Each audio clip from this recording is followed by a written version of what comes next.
Hello enemy লাভার, স্বাগত আপনার কবি এনিমি চ্যানেলে, যেখানে আজকে আমরা দেখবো ওয়ান পাঞ্চ ম্যানের সিজন 3-র এপিসোড 1 কে।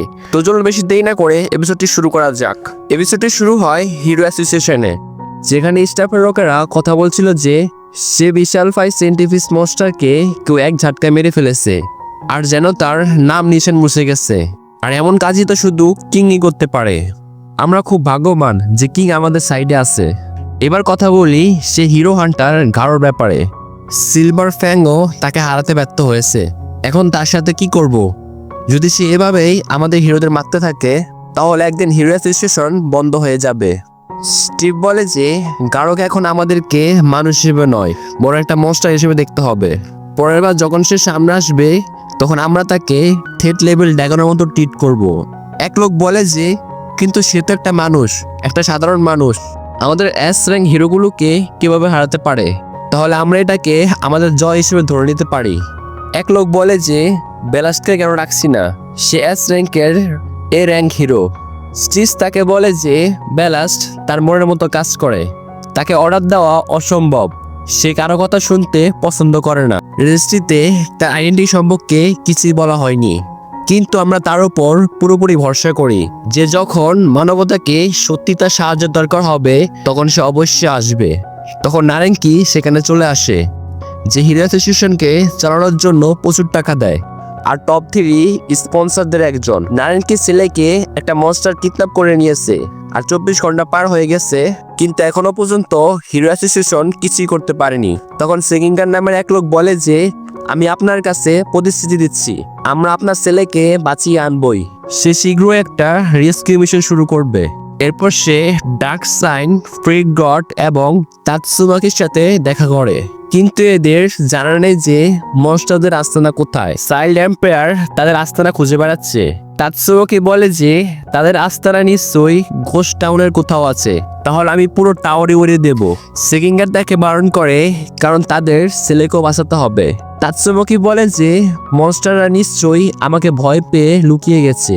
সেগিঙ্গার বলে যে কাল ড্রাইভ নাইট নিজে একা তদন্ত করতে গিয়েছিল, সে আমাদের কথা শুনেনি আর ঘোস্ট টাউনে চলে গেছে। সে আজ পর্যন্ত কোনো লড়াই হারেনি, তাই তার নিজের ওপর খুব কনফিডেন্স ছিল, কিন্তু কাল রাত থেকে তার কোনো সিগন্যাল পাচ্ছি না, অর্থাৎ নিশ্চয় ড্রাইভ নাইটকেও কেউ হারিয়ে দিয়েছে। তাতসুমাকি বলে যে আমাদের তাড়াতাড়ি অ্যাটাক করতে হবে, বাকি হিরোগুলো কোথায়? সেগিঙ্গার বলে যে মনস্টার অ্যাসোসিয়েশন আমাদেরকে 3 দিনের টাইম দিয়েছে, যার মধ্যে 2 দিন বাকি আছে। বাকি হিরোগুলো মিশনে আসতে চলেছে।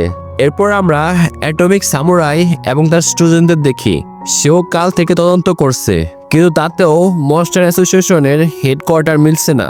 যতক্ষণ না তাদের আস্তানা জানা যায় ততক্ষণ একটু রেস্ট নেওয়া উচিত। তখনই আমাই মার্কস এখানে চলে আসে, যে এই ক্লাসের র্যাঙ্ক 1 এর হিরো। সে বলে যে আমি শুনেছিলাম এই টিমে শক্তিশালী হিরো থাকবে, তাহলে এই ছেলেরা এখানে কি করছে? এটা কোনো পিকনিক নয় যে অ্যাটমিক সামুরাই তার স্টুডেন্টকে নিয়ে এসেছে। এরা তো তাড়াতাড়ি মনস্টারদের হাতে মারা যাবে, তাতে কোনো সমস্যা নেই, কিন্তু এরা যদি কিডন্যাপ হয়ে যায় বা মনস্টাররা এদের সামনে করে অ্যাটাক করে তাহলে ফালতুতেই আমাদের টাইম ওয়েস্ট হবে। তাহলে এদের বলে দাও যে এমন কিছু হলে নিজেরাই খেলা শেষ করে নেয়। অ্যাটমিক সামুরাই জিজ্ঞাসা করে যে তুমিও কি এই মিশনের অংশ? আমাই মার্কস বলে যে হ্যাঁ, অবশ্যই, সে মনস্টারদের জন্য আমার কনসার্ট খারাপ হয়ে গিয়েছিল। সামুরাই বলে যে আমার স্টুডেন্ট খুব স্ট্রং, আমি তাদের বলে দেব যে তোমাকে প্রোটেক্ট করতে। আমাই মার্কস বলে যে আমাকে কম বোঝার ভুল করো না, আমি এই ক্লাসে নিজের ইচ্ছে আছি, আর আমি যখন চাই তখন এস ক্লাসে আসতে পারি। সহজ কথা বললে আমি তোমার থেকেও বেশি স্ট্রং, অ্যাটমিক সামুরাই। এসব শুনে সামুরাই বেশ রেগে যায়, কিন্তু সে কোনো মতেই নিজেকে শান্ত রাখে। অন্যদিকে আমরা ফুরি ফিজনারকে দেখি, যাকে হিরো মিশনে যোগ দেওয়ার জন্য ছেড়ে দেওয়া হচ্ছে। পুলিশ অফিসার বলে যে একটা বিড়ালের মতো মনস্টার ছিল, যে আমাদের জেলের কয়েকটা কয়েদিকে মনস্টারে পরিণত করেছে আর নিজের সাথে নিয়ে গেছে। যে অফিসাররা তাদের আটকানোর চেষ্টা করেছিল তারা তাদের পান হারিয়েছে। তো তুমি তো একটা হিরো, তা আমাদের জন্য বদলা নেবে। পুরি পিজনার বলে যে আমি তাদের থেকে হিসাব নেব। এদিকে হিরো অ্যাসোসিয়েশন চাইল্ড এম্পায়ার বাকি স্টাফকে বাইরে যেতে বলে আর চুপচাপ মেটেল নাইটকে কল করে। মেটাল নাইট এস ক্লাস র্যাঙ্কের 4 হিরো। সে মেটাল নাইটকে বলে যে তোমার তো মনস্টার হেডকোয়ার্টার সম্পর্কে জানা হয়ে গেছে, তাহলে আমাদের বলো না কেন, আমাদের কাছে বেশি সময় নেই আর তারা সেই ছেলেকে মেরে ফেলবে। মেটাল নাইট বলে যে তোমাকে না বললে শুধু সেই ছেলেটি মরবে, কিন্তু যদি বলে দেই তাহলে তোমরা সবাই মরবে। সাইল এম্পায়ার বলে যে তাহলে তুমি কেন এই মিশনে যোগ দিচ্ছ না, তুমি কিসের থেকে এত ভয় পাচ্ছ, তোমার মেশিন বডির কি হলো, যদি সেটা ধ্বংস হয়ে যায় তাহলে কোনো মনস্টার করেছে? যার উত্তরে মেটাল নাইট বলে যে মনস্টার কিং ওরোচি, সে শুধু একটা আঘাত করেছে আর পুরো আর্মার ধ্বংস হয়ে গিয়েছে। তাদের হুমকি শুধু মনস্টারদের থেকে নয়, অনেক কালো শক্তি আছে যারা বিশ্ব জয় করার জন্য অপেক্ষায় আছে। যখন মানবতা একটু দুর্বল হবে তখন তারা সবাই মিলে অ্যাটাক করবে আর সবকিছু ছিনিয়ে নেবে। সে চাইল্ড এম্পায়ারকে বলে যে তোমার চারপাশে কাউকে ভরসা করো না, তোমার শক্তি বাড়াও আর সঠিক সময়ের জন্য সেটা সংরক্ষণ করো। এই বলে সে কল কেটে দেয়। এদিকে নারায়ণকের হিরো অ্যাসোসিয়েশনে ভরসা ছিল না আর সে নিজের ছেলেকে বাঁচাতে চেয়েছিল, তাই সে তার নিজের একটা 5 স্কোয়াডকে ঘোস্ট টাউনে যেতে বলে যাতে তারা মনস্টারদের সাথে লড়ে তাদের ছেলেকে বাঁচিয়ে আনে। সে এদের ব্যাটেল স্যুট দিয়েছে যাতে এদের পাওয়ারও হিরোদের মতো হয়ে যাবে আর এরা মনস্টারদের মারতে পারবে। যদি এরা মিশন সফল হয় তাহলে নারায়ণকে এদের মন চাই মূল্য দেবে আর এরা রওনা হয়ে পড়ে। এরপর আমরা ফুমুকিকে দেখি যে সাইতামার বাড়িতে জরুরি মিটিং এর জন্য যায়।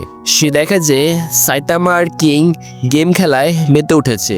জেনোস তার স্ক্রু টাইট করছে আর সিলভার ফ্র্যাঙ্ক আর ব্রোম এখানে রেস্ট নিচ্ছে, যা দেখে তার বিশ্বাসই হয় না যে এখানে কি চলছে। সাইতামা তো তার দিকে খেয়ালও দেয় না আর কিং এর সাথে গেম খেলায় মগ্ন। ফুবুকি চেঁচিয়ে বলে যে এটা একটা ইমার্জেন্সি, আমাদের মনস্টার অ্যাসোসিয়েশনের সাথে লড়াইয়ে যেতে হবে আর তোমরা এখানে বসে গেম খেলছো। জেনাসও বলে যে আমরাও পাওয়ারফুল শত্রুদের সাথে লড়েছিলাম